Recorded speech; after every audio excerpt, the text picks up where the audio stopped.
2 రోజుల రక్షణ శాఖకు సంబంధించినటువంటి నేను ఇండిపెండెంట్ డైరెక్టర్గా ఉన్నాను. ఈ పనుల కోసం ప్రత్యేక సమావేశాలు జమ్మూ కాశ్మీర్లో ఉండడం వల్ల నేను జమ్మూ కాశ్మీర్ సైనిక విమానాశ్రయానికి చేరుకున్నాను. కానీ ఈరోజు ఆదోనిలో కానీ మిగతా ప్రాంతాల్లో కానీ ఇప్పుడు అన్నా క్యాంటీన్లో ఓపెనింగ్ ఉంది. ఈరోజు అటెండ్ కాలేకపోతున్నందుకు చింతిస్తా ఉన్నాను. కానీ 2 విషయాలు మాత్రం చెప్పాలని నా ఉద్దేశం. ఒకటి, గత ప్రభుత్వం జగన్మోహన్ రెడ్డి గారు అధికారంలోకి వచ్చిన తర్వాత అప్పుడు ప్రశాంతంగా జరుగుతున్నారు.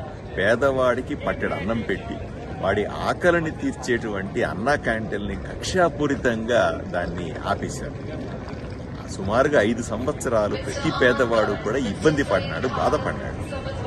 కూటమి ప్రభుత్వం వస్తే తప్పనిసరిగా పేదవాడికి అన్నం పెట్టి అన్నా క్యాంటీన్లు మళ్ళీ పునరుద్ధరిస్తామనేటువంటి ఏదైతే మేము హామీ ఇచ్చామో దాన్ని నిలబెట్టుకుంటూ ఈరోజు 100 అన్నా క్యాంటీన్లు వివిధ ప్రాంతాల్లో చేస్తాము. ఆదోనిలో కూడా 3 అన్నా క్యాంటీన్లు మొదలవుతున్నాయి. త్వరలో మరికొన్ని అన్నా క్యాంటీన్లు ప్రారంభించాలనే ప్రతిపాదనలు కూడా పంపించాయి. ఏది ఏమైనప్పటికీ ప్రియతమ ముఖ్యమంత్రి చంద్రబాబు నాయుడు గారి నాయకత్వంలో, శ్రీ పవన్ కళ్యాణ్ గారు ఉప ముఖ్యమంత్రి గారి నాయకత్వంలో కూటమి ప్రభుత్వం అనుకున్నది అనుకున్నట్టుగా, చెప్పింది చెప్పినట్టుగా ప్రజలకు అన్ని హామీలు నెరవేర్చే ప్రయత్నంలో 100 రోజులు మేము పరిపాలన పూర్తి చేసుకున్నాం.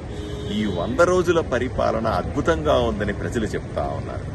ఏవేవైతే ప్రజలకు మంచి చేసే కార్యక్రమాలు ఉన్నాయో, ఏవేవైతే ప్రజలని సంతోషపెట్టే కార్యక్రమాలు ఉన్నాయో, ప్రజలకు ఉపయోగపడేటువంటి పథకాలు ఉన్నాయి, వీటన్నిటినీ ఒక్కొక్కటిగా పూర్తి చేసుకుంటూ మరింత ప్రజల దగ్గరకు అయ్యే ప్రయత్నం చేస్తా ఉన్నాం.